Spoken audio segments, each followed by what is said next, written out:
I'm about to share something most people never fully catch, a simple method rooted in Neville Goddard's teachings. It's something he hinted at for years, but only made crystal clear near the end of his life. And when he did, it wasn't wrapped in metaphors or spiritual fluff. It was direct, grounded, and quietly life-changing. This isn't about affirmations. It's not scripting. It's not about visualizing a scene until it feels real. What I'm about to give you isn't something you practice. It's something you see. And once it clicks, once it lands, your entire world begins to shift around it. So if you've been searching for something that finally makes this feel real, you might have just found it. Let's begin. In one of his final lectures titled, "God and I Are One," Neville Goddard spoke differently. Gone were the parables and metaphors. What remained was truth, bare, clean, and final. He wasn't trying to impress anymore. He wasn't protecting anything. He was just releasing the core. And in that space of honesty, he dropped something that rewrote everything we thought we knew about prayer, reality, and the self. He said, "The I within you is God, not in theory, not metaphorically, but literally, eternally." Some couldn't handle it. Some ignored it. Some tried to reduce it to spiritual poetry. But the few who stayed, they felt it. In one sentence, centuries of religious programming, cultural guilt, and spiritual separation were undone. He made it clear, the power we've been seeking has never been up in the clouds. It's never been a force outside ourselves. It's always been within. Always. And if you want to bring in anything, peace, health, or even large amounts of money, you cannot begin with effort. You must begin with identity. This is where most people misstep. They speak to the universe as though it were a stranger.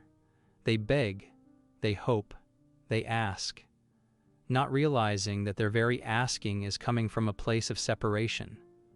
But when you realize that you are not speaking to the universe, you are speaking from it, from its very center, everything changes. Every word becomes creative. Every declaration becomes law. So when you say, "I'm unlucky" or "I'm broke," you're not just venting, you're casting. You're engraving those states into form. Because this world doesn't respond to wishes. It responds to identity. Not what you want, but who you claim yourself to be. This is the moment everything pivots. Neville Goddard once said, "I am is the name of God." He also said, "I am, that's God within you." Not as a concept, not as poetry, as truth. Because whatever follows "I am" doesn't just describe you, it defines you, it directs your life. Because if the I within you is God, then you're not just making a hopeful statement. You're speaking from the center of creation. You're declaring from the very power that forms your world. And this is where the words you use begin to matter more than you ever imagined. So let's shift that now. Let's take that power back. Let's start choosing with intention what we place after "I am." Because those two words aren't casual, they're creative.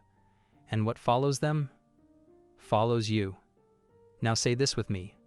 I'm built for wealth. Let it settle. Don't rush it. Say it again, slowly. Not to force anything, but to let it land. To remember. I'm built for wealth. You're not saying it because of your current circumstances. You're not saying it to fix anything. You're saying it because it's who you already are. This isn't a mantra. This isn't a technique. It's a recognition. And once you recognize it, I want you to make it real. Type it in the comments below. I'm built for wealth. Not for validation, not for others to see, but so your nervous system starts getting used to the truth. This is how we shift, not by hoping, but by anchoring. You've just spoken the truth. Now we go deeper. You don't need to hype yourself up. You don't need loud music. You don't even need to smile. You just need to feel the stillness underneath the statement. So take a moment. Turn everything else off. Close your eyes if you can. Drop your shoulders. Now breathe. That's it. Not, I wish I was. Not, I hope it shows up. Just, I'm built for wealth. Let those 4 words echo. Let them sit in your chest like something ancient you finally come back to. You're not striving. You're not pretending. You're simply returning to the truth. And that truth doesn't need evidence, because it is the evidence. Wealth isn't something you chase. It's something you embody. You've spoken the words. Now it's time to feel them. Not through hype, not through emotion, but through stillness. If you feel you're stepping into this new version of you, subscribe. Not just to follow a channel, but to stay connected to the truth you're choosing to live from now on. This is where the second shift begins. Because once you stop trying to pull something from out there, you start tuning into the source that's always been inside. You're no longer chasing. You're returning, and that return happens in silence. So let everything else go quiet, just for a moment. No affirmations, no techniques, no playlists in the background. Just your breath, your body, and that 4-word truth still echoing beneath the surface. Sit down. Let your shoulders soften. Take a long, unforced breath in, and release it just a little slower than you usually would. Now say it. Not in your mind, not out loud, but in your awareness. I'm built for wealth. Not, I'm trying to get wealthy. Not, I want more. Not even, I am financially secure. Just, I'm built for wealth. Feel how solid that is. How grounded. It's not reaching. It's remembering. Because in that quiet recognition, something deeper awakens. And it doesn't come with noise or fireworks. It comes with stillness. The kind Neville spoke about again and again. The kind Jesus demonstrated when he said, I and the Father are one. It's the silence that creates, not the shouting, not the hoping, the knowing. This is revelation number 2. Declare your identity in silence, and let that identity become your experience. Because when you no longer imagine God as something far away, you return home. You stop begging. You stop bargaining. You sit. You breathe. And you speak from the place that was never separate to begin with. So, here's what I want you to do. Find a moment today, even 5 minutes. Turn everything off. Don't put on music. Don't write a list. Don't look for signs. Just sit. And in that stillness, let the phrase rise up. Not forced, but naturally. I'm built for wealth, not for performance, not for social media, not for content, but because it's true. Let it ripple through your chest like a soft bell in an empty temple. No tension, no effort, just presence. Because in that moment, you're not trying to manifest anything. You're becoming aware that it already exists within you. This brings us to revelation number 3. Attach only truth to who you are. Because now that you've touched stillness, now that you've remembered what lives inside you, your words begin to carry real weight. Not just spiritual weight, but creative weight. Once you know that I'm built for wealth is not just a hopeful thought but a living identity, you stop speaking carelessly. You stop attaching fear, worry, or lack to who you are. You speak differently, because now you know what your words actually do. You stop saying, I want to be financially free, because the moment you say want, you're confirming that you don't already have it. You're pushing the thing into some distant future. But you weren't designed to want. You were built to declare. So you say, I'm built for wealth. Not because the bills disappeared, not because your balance tripled overnight, but because your foundation changed. You stop saying, I hope things improve. Hope is fine, but hope lives in uncertainty. You say, wealth is my structure, because in the spirit, there is no delay. There is no maybe. There is only now. If this message helped something click for you, even just a little, go ahead and hit subscribe, not for the algorithm, but so you have a place to come back to when the noise gets loud again. You stop saying, "I wish I felt supported." That kind of language assumes you're disconnected, and you're not. So you say, "I'm already supported." Because support isn't something you chase, it's something you recognize when you finally stop doubting what's already there. Here's where most people go wrong. They think they're speaking these words to make something happen, but you're not. You're speaking them because they're already true. And the outer world, what Neville called the shadow, will always begin to rearrange itself to match that inner truth. This isn't about chasing the result, it's about becoming the cause. Neville said, "Claim yourself to be that which you desire to be. Do it quietly, and your claim will harden into fact." So when you say, "I'm built for wealth," you're not describing your current situation. You're setting your new standard. Let your words carry that kind of authority. Let them be solid. Let them come from the part of you that no longer separates God from self. That's what this is really about. You're not here to say things over and over. You're here to say the right thing once, from identity, from certainty, from stillness. This is the moment the world starts catching up. Revelation number 4. Move through your day as if truth has already been spoken, because it has. When you sat in stillness, when you whispered those 4 words, "I'm built for wealth," that wasn't just a phrase. It was a declaration, a creative act, the same kind of act that once said, "Let there be light." And now that it's spoken, your job isn't to go prove it. Your job is to live it. Neville said, "God became man so that man may become God." Not so you could feel powerful, but so you could remember the sacredness of your ordinary steps. Because when you walk from identity, even your smallest moments carry weight. So today, move differently. Not with ego, not with forced positivity, but with a quiet knowing that says, "I'm not waiting anymore. I've already claimed it." When you check your account, don't check with tension.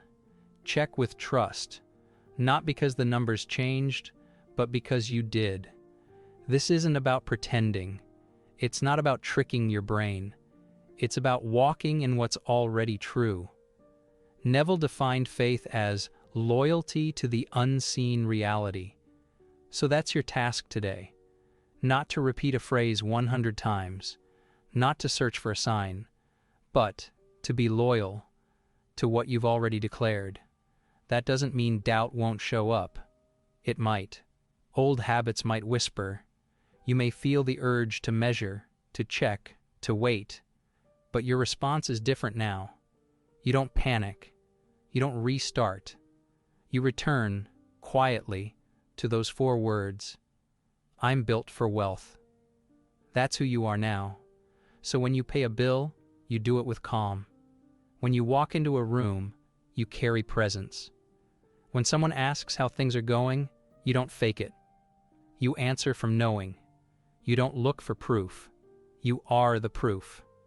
This is how reality shifts, not through effort, not through willpower, but through consistent identity. And if something about this message brought you back to that, if even one part of you felt like, "Yes, this is what I've been needing to hear," then tap that subscribe button now. Not for content, but for clarity, so that when the world gets loud again, you know exactly where to return.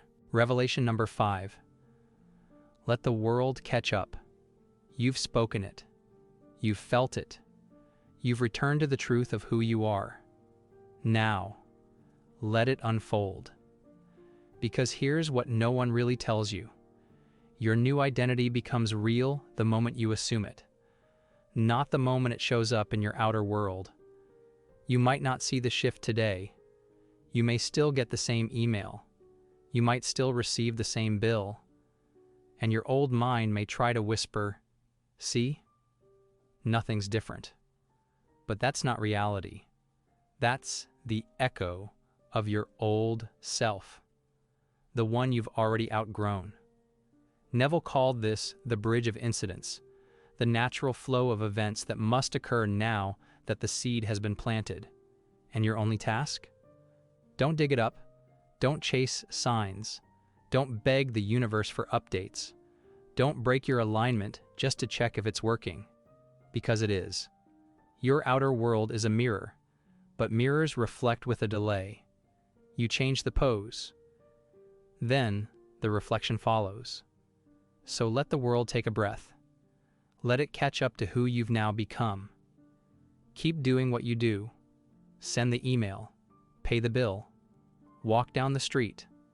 But do it as the one who already knows. Not the one seeking confirmation, but the one walking in it.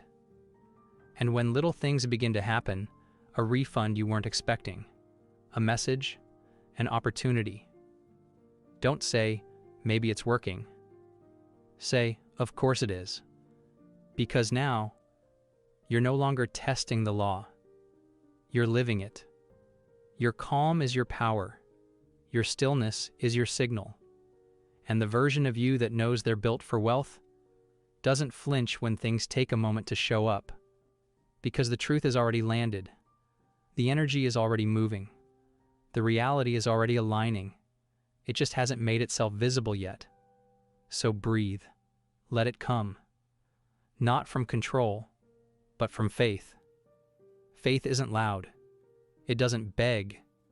It doesn't keep checking. Faith walks. Quietly. Calmly.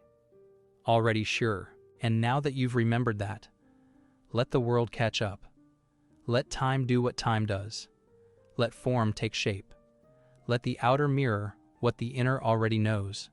Because you're not waiting anymore. You're no longer standing in the hallway, hoping the door opens. You've already walked through it. That's what changes everything. You're not asking the universe for signs. You're not refreshing your account, rereading old affirmations, or wondering if you did it right. You're done with all of that. Because you didn't just say the words, "I'm built for wealth." You embodied them. You didn't say it to wish. You didn't say it to convince yourself. You said it because something inside you already knew it was true. And that knowing, that calm certainty, is more powerful than any technique. It doesn't need repetition. It doesn't need applause. It just is. So from this point forward, let this be the new normal. Not a high you chase. Not a flash of clarity that fades. But a quiet foundation you keep returning to, no matter what the outside looks like. Because here's the truth most people miss. This isn't about feeling amazing every day. It's not about smiling through doubt or pretending to be fearless. It's about stability. It's about loyalty. It's about remembering what you chose, even when your senses give you every reason to forget. And if you ever feel yourself slipping, if old thoughts try to creep back in, if fear tries to tell a story you've already outgrown, pause, take a breath, and come back to the place that never left you. Because when you stay loyal to that identity, the world must reorganize around it. It's not personal. It's not magical. It's law. Neville Goddard said, "Change your conception of yourself and you will automatically change the world in which you live." And you've done exactly that. You didn't wait for permission. You didn't wait for external proof. You just shifted. And now your reality will catch up, piece by piece, moment by moment. Some of it will come fast. Some of it will unfold gently. But all of it is already on the way. So trust the timing. Trust the unfolding. Trust the invisible rearrangement that always follows a solid decision. And most importantly, trust yourself. Because this version of you, the one who doesn't chase, the one who doesn't doubt, the one who simply knows, that version is no longer becoming. It has already arrived. So don't shrink to meet the past. Don't explain your new self to the old story. Don't argue with old beliefs. You've outgrown them. And that's a beautiful thing. When you stand in line, when you answer an email, when you talk to someone new, bring that same energy. I'm built for wealth.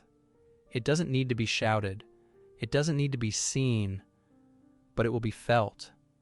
Not just by you, but by the people around you. Because real identity doesn't need validation. It speaks for itself, silently, effortlessly. This is what it means to live in the assumption. Not just during meditation, not just when you're journaling, but in the tiny, ordinary spaces most people overlook. That's where the real change lives. That's where the new reality settles in. So from this moment on, you're not waiting for wealth. You're not chasing financial freedom. You're not testing the waters. You've already stepped in. You're walking as the one who has. You're speaking from fullness, not hunger. You're acting from abundance, not lack. And that's why your world will reflect that back to you. Not because you forced it, not because you begged for it, but because you finally stopped asking and started being. So before you go, let's anchor this one more time. Not for results, not to impress anyone, but to carve it into your energetic structure like a quiet, final stamp of truth. And if you ever forget, come back. Not just to this video. Come back to yourself, to your stillness, to your knowing, to the words that reconnected you with what's always been true. You're not becoming. You're not waiting. You're not chasing. You are. You are the cause. The world is the effect. And everything you desire, money, freedom, peace, overflow, is already moving to meet the truth of who you've chosen to be. Thank you for watching. Thank you for remembering. I hope you enjoyed this video. See you in the next one.